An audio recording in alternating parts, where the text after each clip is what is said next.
राहुल गांधी जी ने लगातार देश के साथ और उनके परिवार सोनिया गांधी ने रायबरेली के साथ छल किया है। यहाँ पे इंडस्ट्रियों का एक कब्रिस्तान बना करके रखा हुआ है। केवल एक ऐसा प्रत्याशी है जो 2 सीटों से चुनाव लड़ रहा है। अगर पूरे देश में एक व्यक्ति 2 सीटों से चुनाव लड़ रहा है तो उसको बताना चाहिए कि मैं रायबरेली छोड़ूंगा या वायनाड छोड़ूंगा। से अमेठी से राहुल गांधी को जनता ने हरा के वायनाड भेजा था, वैसे ही राहुल गांधी को दोबारा रायबरेली नहीं। और रायबरेली की जनता, जिनको आप कह रहे हैं कांग्रेस के जो कार्यकर्ता तो डिमांड प्रियंका गांधी कर रहे थे और जबरदस्ती थोप दिए गए राहुल गांधी। यहाँ राहुल गांधी का नाम कोई टक्कर वाला 10 साल में आपको कछु नहीं मिला यहाँ? कुछ नहीं मिला। बहुत कुछ मिला है। देखिए घर में लड़ाई है। अलग अलग ईवीएम पे अलग अलग बटन दबेगा। और क्या नहीं 60 छूट में बंद नहीं बहुत तारीख को अलग अलग वोट डलेगा लग रहा है। अलग अलग हमारा तो वोट समझ गए। नहीं डर के नहीं बोल रहे हैं।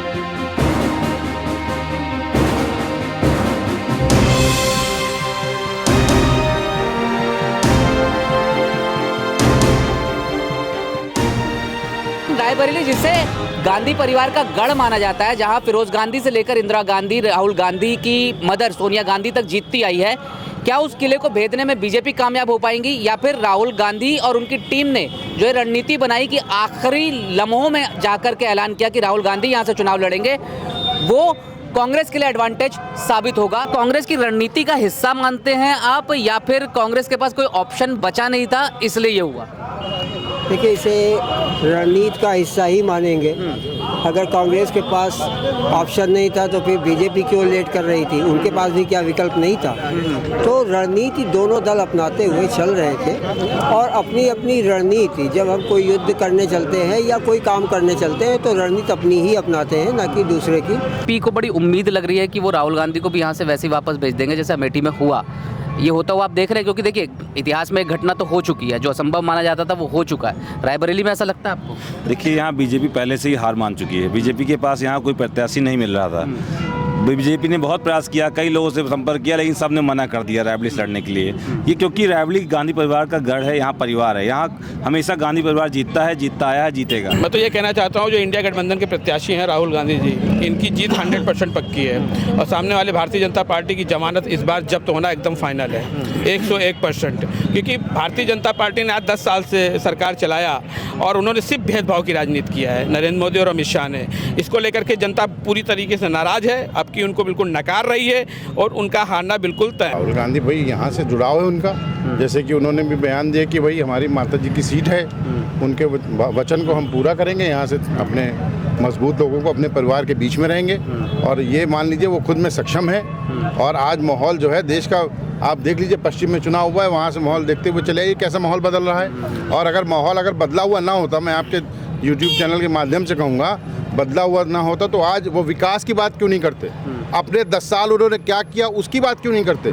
उसको छोड़ के वो ये कहने लगते हैं भाई ये हो जाएगा, वो हो जाएगा, मंगलसूत्र बिक जाएगा। भाई साहब, मंगलसूत्र 76,000 में तो सोना ऐसे ही पहुँचवा दिए हैं। 83 रुपये के आसपास अब डॉलर पहुँच गया है। हम लोग खरीद ही नहीं पा रहे हैं, लोग बड़ी मुश्किल पे खरीद पाते हैं। कहीं बिके विके के नहीं, उन्होंने जो बिकवाया है वो आपने देखा होगा कोरोना टाइम में कितने लोगों का मंगलसूत्र ऐसे ही बिक गया भाई साहब। 4 विधायक उनके थे तो उनकी अगर हैसियत थी तो अपना पर्चा बरवाते। कांग्रेस के साथ गठबंधन किया, जो मरी हुई पार्टी, मुर्दा लहास, जिसका कोई अस्तित्व नहीं, जिसका कोई जनाधार नहीं, जिसका नेता पप्पू के नाम से जाना जाता है, वो तो आप लोगों की देन है। मेरी देन नहीं, पप्पू को पप्पू ही तो कहेंगे। पप्पू को सोना बनाएंगे तो कोई क्या पप्पू को पप्पू ही कहेंगे भाई साहब। पूरा बयान सुना आपने? आलू से सोना वाला? आलू से सोना बनाएंगे, 35 को 35 कहेंगे, 37 को 36 कहेंगे, तो लोग पप्पू नहीं तो क्या कहेंगे? वो पर कांग्रेस ये कहती है कि आप लोग की एक IT सेल जो है वो बैठी है, जो उनके बयानों को बीच में से आधा काट करके बता। हमारी IT सेल बैठी, वो भी IT सेल बना के हमारा बयान काटे ना, हमारा बयान क्यों नहीं काट लेते हैं? वो तो चल रहा है अभी। नहीं, कुछ नहीं चल रहा है।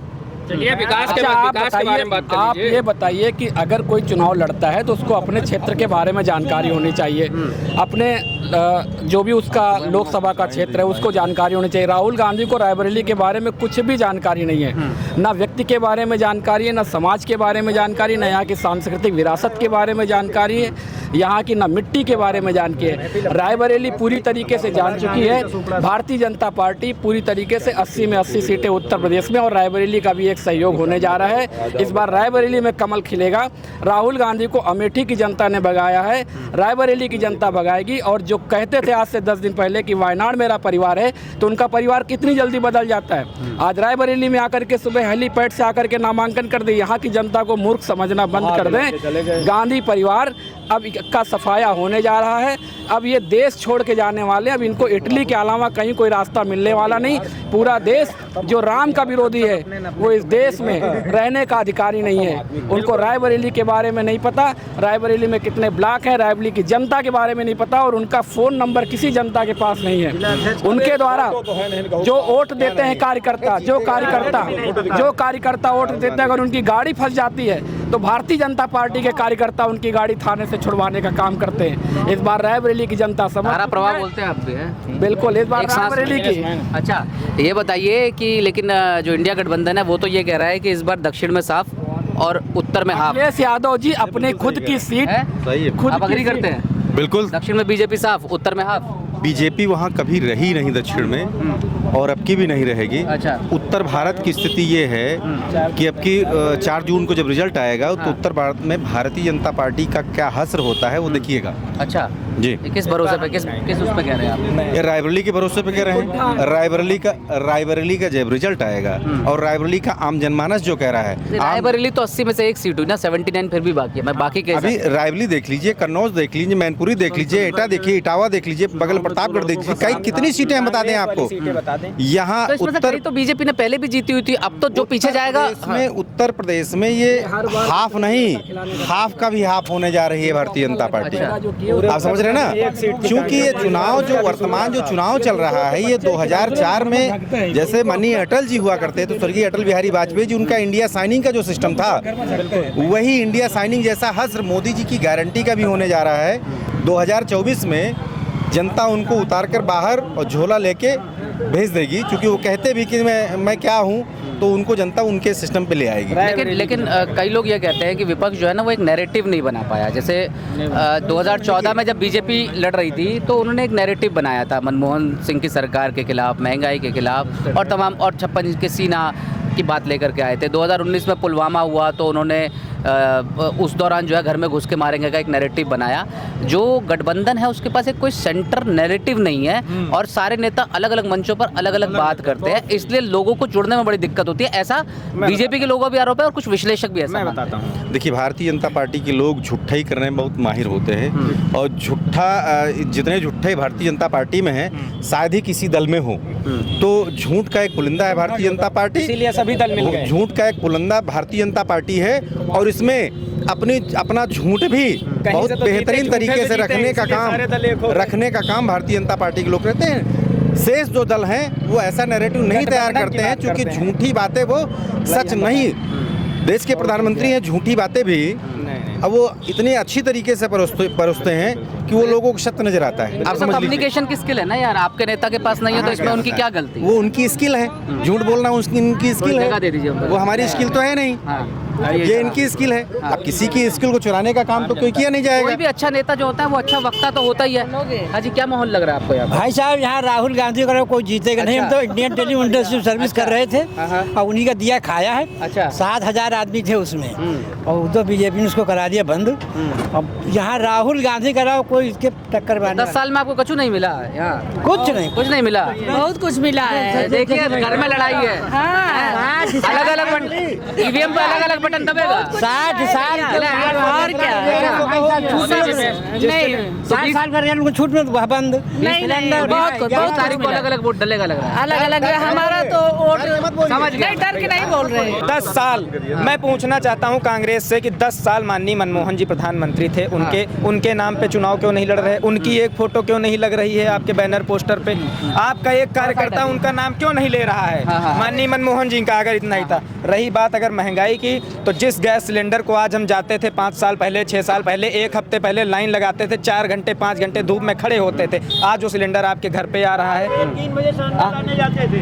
आज वो सिलेंडर आपके घर पे आ रहा है। किसान सम्मान निधि आपके खाते में आ रही है, पूरी का पूरा पैसा आ रहा है आपके खाते में। राहुल गांधी जी बताते हैं महंगाई हो गई है। आप बताएं कहाँ महंगाई है? रायबरेली में आपको महंगाई नहीं दिखी? पिछले 5 साल आप कहाँ थे? आपकी माता जी कहाँ थी? यही रायबरेली की जनता चुन के गई है। छल किया रायबरेली के साथ आप लोगों ने, ऐसा ही है? सिर्फ लूटा है। देखिए, मैं पूर्णतः अब इनकी बात से सहमत हूँ और राहुल गांधी जी ने लगातार देश के साथ और उनके परिवार सोनिया गांधी ने रायबरेली के साथ छल किया है। यहाँ पे इंडस्ट्रियों का एक कब्रिस्तान बना करके रखा हुआ है। पूंजीपतियों को हरियाणा, पंजाब और बाहर से ला करके बैंकों से लोन दिला करके और उसके बाद वो लोन भी लूट करके खा गए। अभी ITI के कर्मचारी मिले थे, उन्होंने बताया कि किस तरह से ITI का दोहन कर दिया। 7,000 कर्मचारी में 7 कर्मचारी नहीं बचे। ये उनका विकास है। 60 साल में इस रायबरेली को कहाँ पहुँचना चाहिए? बनारस 10 साल में कहाँ है और रायबरेली कहाँ है? राहुल गांधी जी आज अपना परिवार बदल करके दोबारा आ गए हैं। कम से कम 2 लाख मतों से यहाँ से हार करके जाएंगे।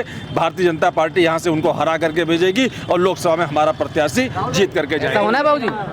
मैं इनकी बात से सहमत हूँ। मैं सबसे पहले तो ये कहना चाह रहा हूँ कि जो महंगाई और बेरोजगारी की बात करते हैं, 14 राज्यों में से भाजपा की सरकार नहीं, 14 राज्यों में कांग्रेस की सरकार है, कहीं विपक्षियों की सरकार है। क्या वहाँ महंगाई खत्म हो गई है? क्या वहाँ बेरोजगारी खत्म हो गई है? या 2014 के बाद ही महंगाई बेरोजगारी आई है? इससे पहले नहीं। एक बड़ा मुद्दा है कि सरकारें तो अन्य राज्यों में विपक्ष की भी है, तो ऐसा तो है नहीं कि वहाँ पे राम राज्य आ गया है, ऐसा है क्या?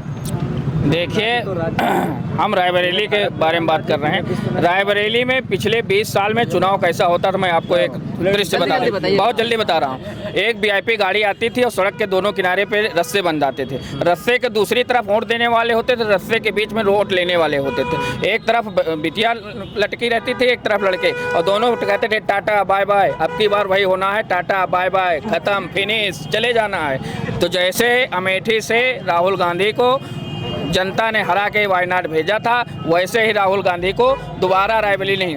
और रायबरेली की जनता, जिनको आप कह रहे हैं कांग्रेस के जो कार्यकर्ता थे, वो डिमांड प्रियंका गांधी कर रहे थे और जबरदस्ती थोप दिए गए राहुल गांधी। तो इसका भी जवाब उनके कार्यकर्ताओं में ऐसा ही है क्या? जी हाँ, बिल्कुल सही है, बिल्कुल सही, बिल्कुल सही। तो राहुल जी को जो है आप लौटा देंगे क्या यहाँ से आप लोग? अरे वापस जाने के लिए तो आए ही हैं यहाँ पर, और क्या? जैसे सोनिया जी गई बस रहेंगी। अच्छा, आप भी ऐसे ही मानते हैं? 4 बार या आपकी राय कुछ अलग है? नहीं, जनता के बीच में जो व्यक्ति रहे ना, उनका जो अपना इतिहास है, अगर वो अमेठी से वायनाड गए, वायनाड से फिर रायबरेली आ रहे हैं, तो उसके पीछे जनता का क्या है? मालूम है कि आप जो है जनता से कनेक्टिविटी नहीं है, आपके ऊपर जनता का विश्वास नहीं है और आपने जनता के लिए कुछ किया नहीं है, तो जनता को आप मूर्ख समझ रहे हैं। और रायबरेली की जनता ये जान रही है कि देश में केवल एक ऐसा प्रत्याशी है जो 2 सीटों से चुनाव लड़ रहा है। अगर पूरे देश में एक व्यक्ति 2 सीटों से चुनाव लड़ रहा है तो उसको बताना चाहिए कि मैं रायबरेली छोड़ूंगा या वायनाड छोड़ूंगा। पर वो कहते हैं कि 2 सीटों से तो प्रधानमंत्री मोदी भी लड़े हैं, पहले भी बहुत बड़े कई नेता लड़े हैं। नहीं, आज का जो वर्तमान परिदृश्य है, जहाँ को वो बताते हैं कि कभी रायबरेली मेरा घर है, कभी बताते हैं वायनाड मेरा घर है, तो उनका घर कौन सा है? वो घर नहीं। रायबरेली की जनता जो है, नहीं, उनको बताना चाहिए ना। जो इमोशनल टच की बात करते हैं, ठीक है, रायबरेली की जनता ने उनको प्यार दिया, उस परिवार को अपना स्नेह दिया, लेकिन आज की स्थिति में उनको स्पष्ट करना चाहिए कि कल को चुनाव हो जाता है तो 4 जून को जो रिजल्ट आएगा उसके बाद वो कहाँ होंगे। तो ऐसे में रायबरेली की जनता जागरूक है और उन्होंने मन बना लिया है। ऐसे धोखेबाजों को सबक सिखाने जा रहे हैं। अभी भाजपा के नेता तो नहीं है?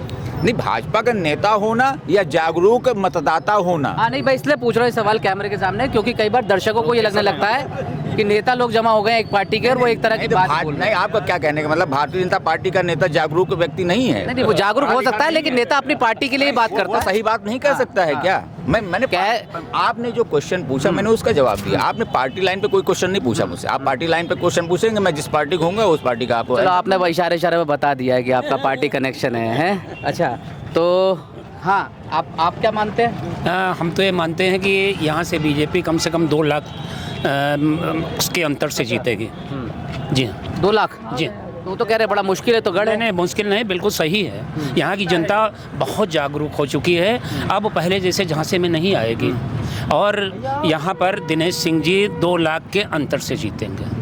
इसमें दो राय नहीं। तो कह रहे हैं कांग्रेस का गढ़ रहा है, मतलब गढ़ कभी रहा है, ठीक है, कभी रहा है, लेकिन आज ऐसी वैसी परिस्थितियाँ और स्थितियाँ नहीं रह गई हैं। अब उनको बहुत संघर्ष करना पड़ेगा। अभी वो अपनी जमानत बचा लें तो अलग की बात, खैर वो तो नेशनल लेवल के हैं इसलिए जमानत तो बची जाएगी, लेकिन रह गई बात ये कि दिनेश सिंह यहाँ से विजय प्रत्याशी होंगे। तो ये आपने सुनी रायबरेली की जनता की राय और कुछ पत्रकारों की भी राय बटी हुई है। हालांकि गढ़ माना जाता है कांग्रेस का रायबरेली को, लेकिन कुछ फिजा बदली सी नज़र आती है कम से कम इस चर्चा में।